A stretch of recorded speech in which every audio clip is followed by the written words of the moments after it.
자, 일단 오늘 제가 드리고 싶은 말씀은요, 여기 나와 있는 것처럼 발달장애인에게 직업이란, 이 타이틀에 대해서 좀 얘기를 해볼까 합니다.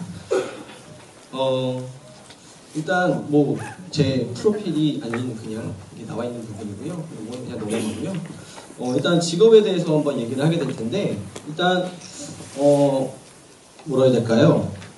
저희가 이제 뭐 보편적으로 한 20살이 되게 되면 보통 하게 되는 게 뭘까요? 성인이 된다고 하면 취업일까요? 아니죠. 일단 술 마셔야죠. 일단 20살이 되면요, 사실은 농담이고요. 사실은 돈에 대한 그런 개념이 생기다 보니까 일단은 돈을 벌고 싶어하는 그런 욕구가 생기게 될 겁니다. 그렇게 되면은 그거를 이루기 위해서 뭐 알바라든가 아니면은 취업을 한다든가 뭐 이렇게 되겠죠. 그래서 그 취업을 통해서 갖게 되는 일, 그거를 저희는 직업이라고 얘기를 하게 됩니다. 네, 그 직업에 대해서 이제 얘기를 좀 하게 될 텐데요. 직업은 사실 저만 해도 제 프로필 보시면 아시겠지만 저도 이제 뭐 학교에서도 있고 그다음에 또 여러 가지 사업들도 하고 있고요. 그리고 여기 발전소에서도 일도 하고 있고 저만 해도 직업이 한 3-4가지가 되거든요. 네, 그만큼 직업의 종류는 엄청 많다라는 거예요. 근데 저희 한국 직업 사전을 보시면은 직업에 대한 그 종류가 대략 한 수만 가지가 있다고 나와 있습니다. 하지만 저희 발달장애인분들에게 그 직업의 수만 가지 중에 해당되는 게 몇 가지가 될까요? 사실 아직까지 조사된 건 딱히 없고요. 대략적으로 그래도 몇백 가지 정도는 될 것 같아요. 하지만 그 중에서도 정말 드물게 할 수 있다는 부분이 있습니다. 일단은 저희가 그 직업을 통해서 얻게 되는 부분들이 되게 많은데요. 여기 나와 있는 것처럼 우리가 사실 먹고 자고 그 다음에 즐기는 시간 이외에 나머지 시간은 사실은 직업을 통해서 직장에서 여러 가지 생활들을 하게 됩니다. 그런 것들을 통해서 우리가 직업 생활을 하게 되는데요.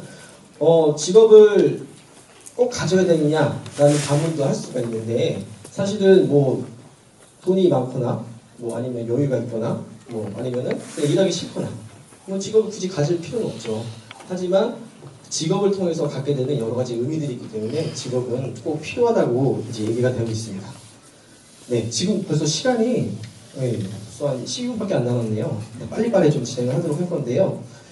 일단 발달장애인분들에게 있어서 우리가 직업의 의미를 한번 보면요. 일단 첫 번째는 경제적인 그런 자립의 의미가 있습니다.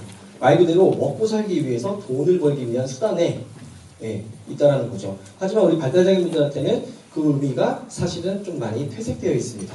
그 이유에 대해서는 좀 이따 말씀드릴 거고요. 그리고 두 번째는 이제 자기 실현이라는 명목이 있습니다.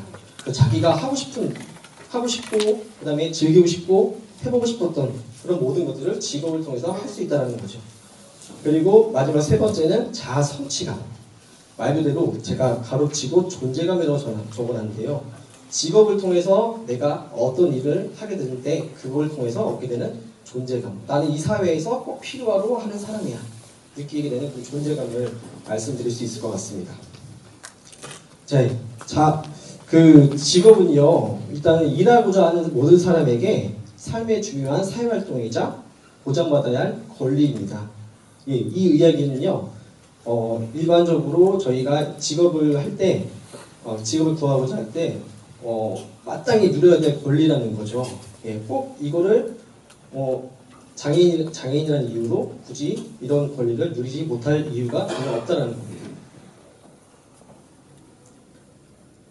하지만 우리가 살다 보면요, 노동시장에서 이제 장애인이라는 이유로 그리고 또 특히나 발달장애인분들은 더 배제되는 경향들이 많이 있습니다. 그래서 아직까지는 앞으로 가야 될 길이 너무 멀다 이렇게 얘기를 할 수가 있을 것 같습니다. 네, 아까 이제 직업에 대해서 간단하게 좀 말씀을 드렸고요. 일단은 조금 더 암울한 현실이긴 한데 일단 발달장애인의 직업 현황과 특성에 대해서 조금 제가 실태조사 같은 것들을 토대로 한번 말씀을 좀 드리도록 하겠습니다. 네, 일단 발달장애인분들의 고용률 및 실업률을 한번 보시게 되면요. 네, 우리 발달장애인은 지적장애와 자폐성 장애로 이제 두 가지를 구분을 하게 되는데 2014년 자료를 봤더니 일단 경제활동 참가율이 지적자폐 합쳐서 20.7%밖에 안 되죠. 예. 전체 장애인의 39%에도 절반에도 미치지 못하는 그런 수치라고 보시면 될 것 같고요. 그리고 전체 인구 따져봤을 때는 한 3분의 1 수준밖에 안 된다. 이렇게 보시면 될 것 같습니다. 고용률도 마찬가지로 17.1%로 장애인 인구와 그다음에 전체 인구에 많이 못 미치는 그런 수준에 있다고 보시면 될 것 같고요. 실업률은 반대로 당연히 높겠죠. 그래서 23.1%로. 그래서 결론은 뭐냐? 취업 진입이 정말 쉽지 않다라는 겁니다. 다른 장애 유형에 비해서도 훨씬 더 턱이 높다라는 거죠. 근데 요즘은 조금 그 턱이 사실은 여러 가지 환경들이 변화되고 장애인 고용 업체들에 있어서 인식들이 좀 좋아지면서 이제 뭐라 해야 될까요? 턱은 사실은 조금씩 낮춰지고 있어요. 그러니까 한마디로 갈 수 있는 곳은 많아졌긴 했지만 그 이후의 문제들은 또 여러 가지들이 있습니다. 네, 다음은 발달장애인의 취업 직종을 보게 되면요. 네, 일단은 특히나 이제 부모님들은 많이 좀 이렇게 하실 만큼 좀 안 좋은 내용들이긴 한데요. 일단 단순 노무의 종사자분들이 비율이 76%를 육박하는 그런 현상이 나타나고 있습니다. 이 이야기는 정말 우리 발달장애인들이 갈 곳이 정말 제한적이고 폭이 되게 좁다라는 얘기입니다. 네, 그렇기 때문에 그 이후에 뭐 사무종사라든가 서비스 종사자, 그다음에 전문가 관련된 종사자 이런 수치들이 지금은 사실 지역별로 좀 차이가 있기 때문에 약간씩은 늘어나고 있지만 일단 그럼에도 불구하고 아직까지는 단순 노무 종사자의 비율이 높다라고 보시면 될 것 같습니다. 다음은 이제 발달장애인의 월평균 임금인데요. 일단 이거는 장애 유형을 좀 몇 가지로 나눠놨어요. 그래서 이제 신체적 장애와 그 다음에 정신적 장애 쪽으로 해서 구분을 해놨는데요. 일단은 2008년, 11년, 14년 자료를 봤더니 일단은 가장 그 돈을 많이 버는 분들은 지체장애 분들이셨어요. 월 평균 임금이 167만 원. 2014년 기준으로 평균이에요, 평균. 근데 쭉 가다 보니까 지적 장애는 57만 원. 생각보다 높지 않으신가요? 네. 보통 높으시죠. 생각보다 높다고 생각하시는 분들도 계실 거예요. 왜? 보통 보호작업장이라는 곳에서 일을 하게 되면 몇만 원, 5만 원, 10만 원 이렇게 받는다고 느끼시는 분들도 계실 거거든요. 하지만 이건 이제 일반 고용시장까지 합치는 부분이기 때문에 조금 수치가 높은 것 같습니다. 그리고 자폐성 장애인분들은 평균 45만 원. 이렇게 일단은 나와 있습니다. 일단 다른 장애 유형에 비해서 거의 절반도 안 되는 수준 밑으로 많이 임금 수준이 떨어져 있고요. 그리고 사실상 종사상의 지위는 어떨까요? 승진이라는 걸 있을까요? 네, 거의 없죠.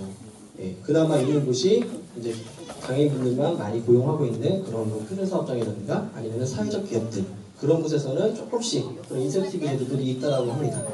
어쨌든 지금 현실이 이렇게 되어 있고요. 다음은 이제 고용 안정성에 대한 부분인데요. 아까 제가 말씀드렸지만 취업의 문턱은 점점 낮춰지고 있긴 해요. 들어가기는 이제 쉽다라는 거예요. 왜? 나라에서 장려를 하니까요. 안 하면 어때요? 나라에서 벌금을 걷어가죠. 그 벌금의 금액이 점점 높아지고 있고요.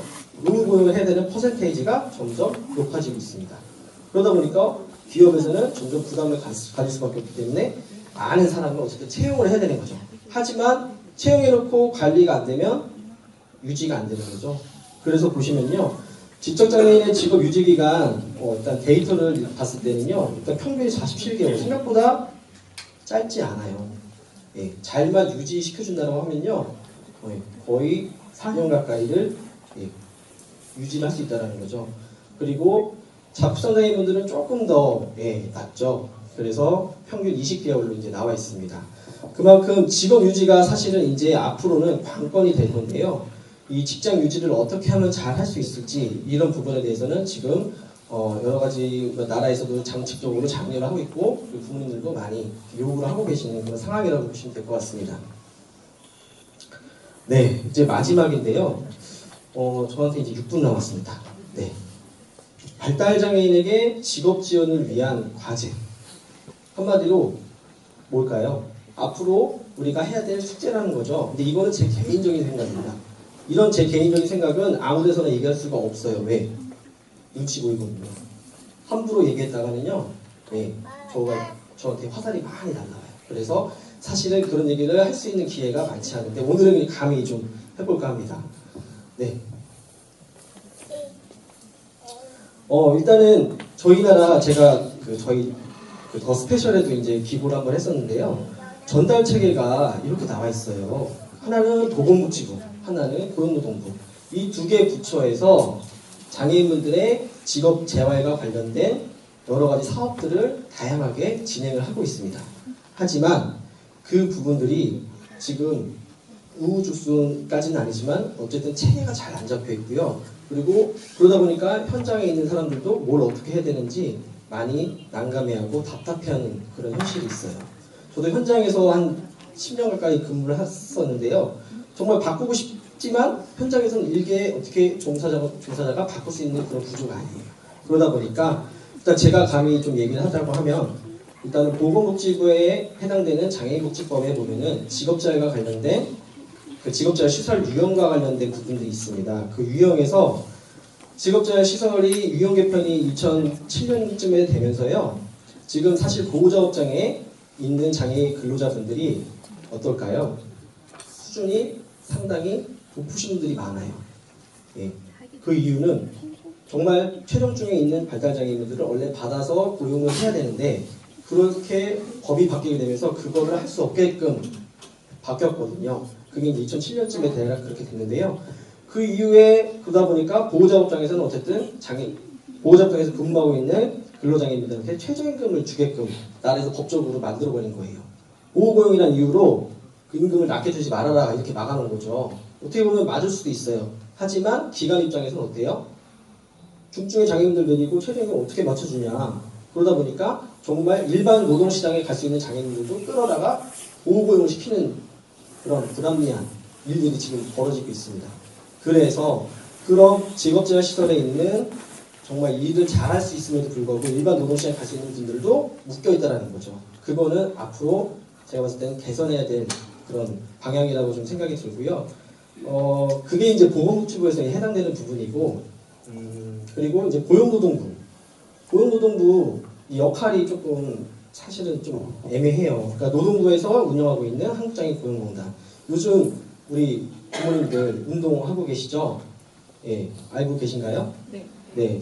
고용공단 서울지사 지금 점거하셨잖아요. 부모님들과 장애인 철폐연대분들이.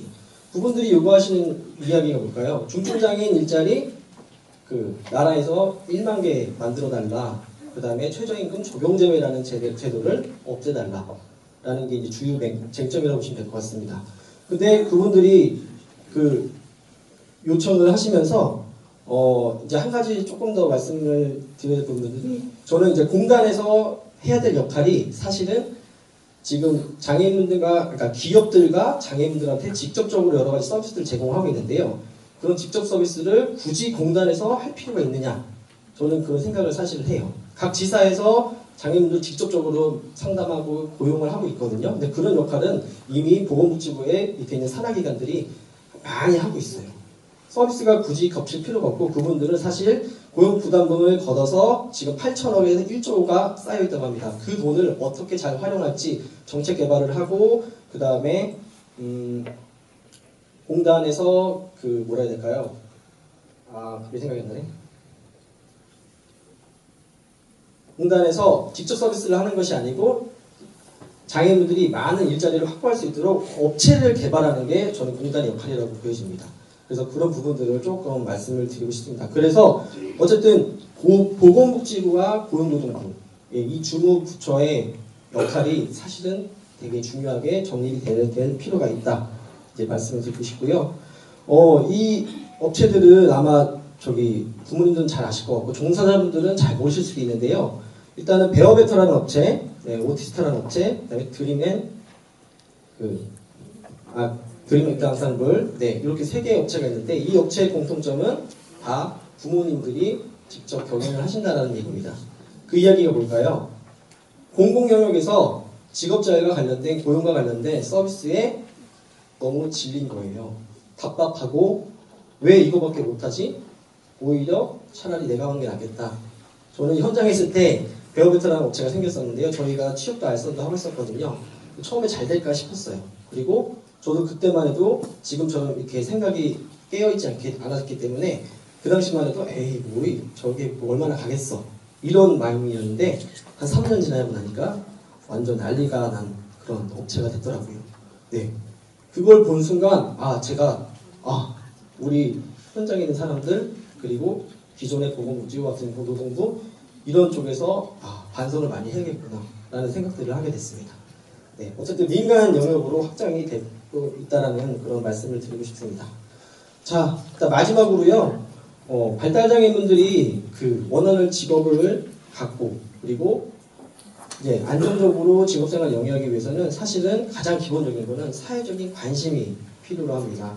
네, 그래도 요새는 발달장애인분들에 대한 여러 가지 사회적 인식들이 많이 확대되고 있고 좋아지고 있긴 하지만요. 아직까지는 많이 한 게 사실입니다. 여러 가지 연구 결과들을 봐도요. 장애인 기업, 장애인과 관련된 취업체에서 왜 장애인 고용을 안 하는 이유가 뭐냐? 1순위가 인식이에요. 인식이 장애인 고용에 대해서 된다는 인식이 전혀 없기 때문에 가장 크게 좌지우지하더라고요. 그래서 사회적 관심이 일단 첫 번째 필요하고요. 그리고 아까 말씀드렸던 지속적인 지원. 예. 우리 발달장애인분들은 한 번, 두 번 해가지고 안 되잖아요. 수없이 많은 지도를 취업하고 나서도 계속적인 지속적인 지원이 돼야지만이 앞으로 우리 발달장애인분들 고용이 활성화될 것으로 보여집니다. 네, 이상으로 오늘 강의 마치도록 하겠습니다.